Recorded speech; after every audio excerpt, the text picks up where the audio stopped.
नमस्कार साथियों, स्वागत है आपका आपके अपने YouTube चैनल पर। तो मित्रों, मैं समय समय पर आके जितना भी मेरी क्षमता है उसके हिसाब से आपको गाइड करता रहता हूँ।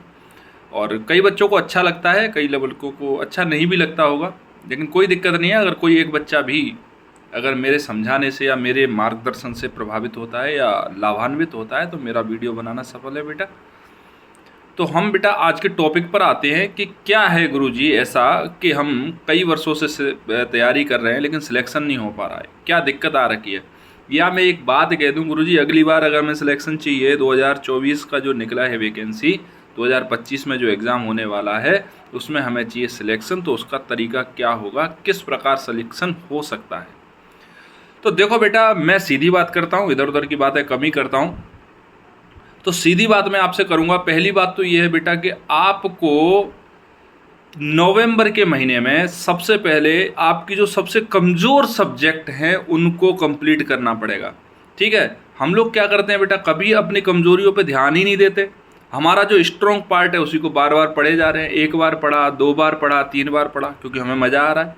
जो आर्ट्स वाले बच्चे हैं उनको आर्ट्स वाली सब्जेक्ट पढ़ने में बड़ा मज़ा आ रहा है, जो साइंस वाले हैं उनको साइंस वाली सब्जेक्ट पढ़ने में बड़ा मज़ा आ रहा है।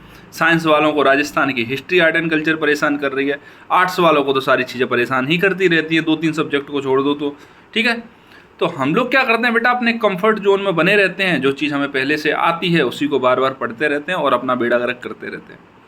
लेकिन अगर आपको सिलेक्शन चाहिए तो नवंबर के महीने में जो भी आप पढ़ रहे हो उसके टाइम को आपको दो भागों में डिवाइड करना पड़ेगा। ठीक है, एक टाइम के अंदर जैसे मान लो अगर आप 10 घंटे की सिटिंग लगा रहे हो तो आपको कम से कम 6 घंटे उन सब्जेक्ट को देना है बेटा जो आपके बिल्कुल कमज़ोर हैं, आपका पढ़ने का बिल्कुल भी मन नहीं करता, उन सब्जेक्ट को देना है।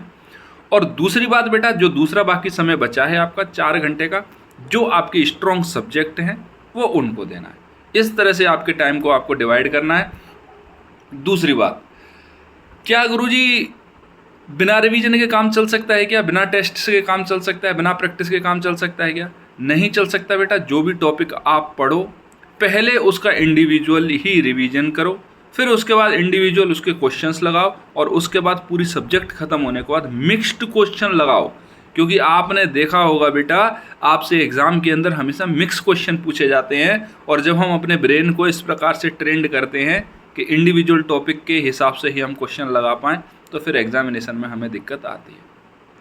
तीसरी बात है बेटा कि इस बार के जो अटेम्प्ट आप देने जा रहे हो आरएएस का, उसमें आप किसी भी सब्जेक्ट को छोड़ नहीं सकते, क्योंकि कट ऑफ 110 या उससे पार ही जाने वाली है, उससे कम नहीं रहने वाली। समझ रहे हो मेरी बात को? तो आप किसी सब्जेक्ट को हल्का नहीं ले सकते हो। आप ना तो आर्ट्स वाले बच्चे साइंस के सब्जेक्ट छोड़ सकते, ना साइंस वाले आर्ट्स वाली कोई सब्जेक्ट छोड़ सकते। और करंट अफेयर तो आप कतई नहीं छोड़ सकते, बिल्कुल नहीं छोड़ सकते। अगर आप छोड़ोगे तो अपने पैर पे ही कुल्हाड़ी मारोगे बेटा।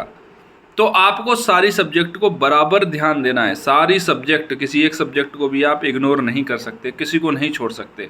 ठीक है बेटा। और सबसे अंतिम और सबसे महत्वपूर्ण बात यह है कि आपको कंसिस्टेंट रहना है, लगातार कंसिस्टेंसी के साथ में मेहनत करनी है। आपको कंसिस्टेंसी ब्रेक नहीं करनी। दिवाली हो चुकी है, अगर दिवाली से नहीं संभले तो आपका दिवाला निकल जाएगा, और दिवाली से अगर आप संभल गए तो हर रोज़ दिवाली है बेटा जीवन के अंदर। समझ रहे हो? मैंने 4 पॉइंट गिनाए आपको। पहले के अंदर बेटा आपको सबसे पहले कमज़ोर सब्जेक्ट को करना है। दूसरे में बताया कि कमज़ोर सब्जेक्ट के साथ में आपको जो आपके स्ट्रॉन्ग सब्जेक्ट हैं उनका रिवीजन करना है। चाहे आप क्वेश्चन आंसर के रूप में करो उनका रिवीजन, चाहे आप शॉर्ट नोट्स से करो, चाहे आप दोबारा से अपने ही लॉन्ग जो नोट्स हैं उनको दोबारा बार बार पढ़ो। ठीक है बेटा, आपको क्या करना है वहाँ से रिवीजन। तीसरे नंबर पे आप पाँचों के 5 सब्जेक्ट जिनको हम पंच महाभूत बोलते हैं राजस्थान का, या कहें तो प्रीलिम्स का, ठीक है, सब सब्जेक्ट को बराबर ही समय देना पड़ेगा, बराबर वैल्यू देनी पड़ेगी, बराबर ध्यान देना पड़ेगा। कोई भी सब्जेक्ट कमज़ोर हुआ आपको नुकसान कर देगा, बहुत ज़्यादा दिक्कत कर देगा आपके लिए। और सबसे अंतिम बात है कंसिस्टेंसी। आपको कंसिस्टेंट रहना ही पड़ेगा, ये आपकी मजबूरी है। ऐसा नहीं चलेगा कि आज बहुत मेहनत की और कल कोई मेहनत नहीं की, ऐसा बिल्कुल नहीं चलेगा। कंसिस्टेंटली 10 से 12 घंटे आपको अब से लेकर परीक्षा तक देना ही पड़ेगा। ठीक है बेटा, तो उम्मीद करता हूँ कि आपको कुछ मार्गदर्शन मैं दे पाया हूँगा बेटा। अब मिलते हैं आपसे अगले वीडियो में, तब तक के लिए जय हिंद, जय भारत।